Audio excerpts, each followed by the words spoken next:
আমাদের সকাল শুরু হয় টাকার চিন্তায় আর রাত শেষ হয় ব্যাংক ব্যালেন্সের হিসাব দিয়ে। একটু বেশি টাকা হলে হয়তো জীবনটা আরো সুন্দর হতো, শান্তিতে ঘুমানো যেত। অনেক টাকাওয়ালার ঘরে কি আজ শান্তির ঘুম আছে? আজকের ভিডিওতে আমরা জানবো প্রকৃত সাকিনা বা শান্তি আসলে কোথায় থাকে। আল্লাহ তাআলা পবিত্র কোরআনে শান্তির প্রকৃত উৎস বলে দিয়েছেন। অনেক সময় দেখা যায় কোটি টাকার এসি রুমে নরম তোষকেও একজন বিত্তশালী ঘুমের ভরি খেয়ে তাকে ঘুমাতে হয়। আসসালামু আলাইকুম ওয়া রাহমাতুল্লাহি ওয়া বারাকাতুহু। আমরা এক অদ্ভুত দৌড়ের যুগে বাস করছি। আমাদের সকাল শুরু হয় টাকার চিন্তায় আর রাত শেষ হয় ব্যাংক ব্যালেন্সের হিসাব দিয়ে।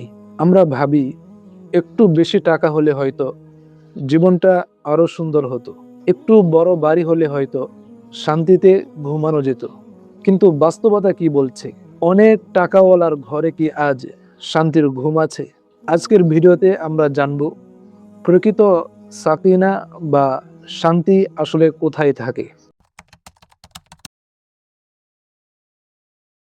আল্লাহ সুবহানাহু ওয়া তাআলা দুনিয়াকে বানিয়েছেন আমাদের জন্য পরীক্ষার ক্ষেত্র হিসাবে। আমরা মনে করি টাকা মানে সুখ, কিন্তু মনে রাখতে হবে টাকা দিয়ে আপনি দামি বিছানা কিনতে পারবেন, কিন্তু শান্তির ঘুম কিনতে পারবেন না। টাকা দিয়ে আপনি উন্নত চিকিৎসা কিনতে পারবেন, কিন্তু সুস্থতা বা আয়ু কিনতে পারবেন না। আল্লাহ তাআলা পবিত্র কোরআনে শান্তির প্রকৃত উৎস বলে দিয়েছেন। আল্লাহ সুবহানাহু ওয়া তাআলা ইরশাদ করছেন, আলা বিযিকরিল্লাহি তাতমাইন্নুল কুলুব। জেনে রেখো, কেবল আল্লাহর স্মরণেই অন্তর প্রশান্ত হয়। আমরা প্রশান্তি খুঁজছি দামি রেস্টুরেন্টে, আইফোনে কিংবা বিলাসিতায়।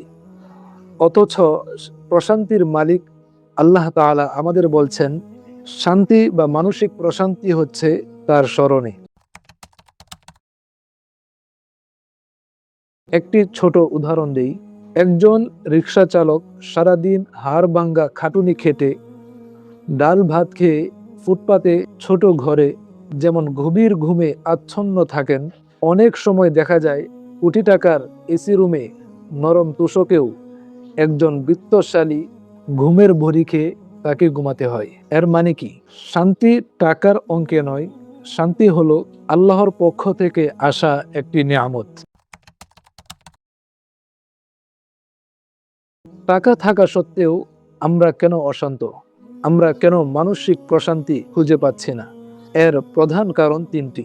তার মধ্যে প্রথমটি হচ্ছে অতুষ্টি।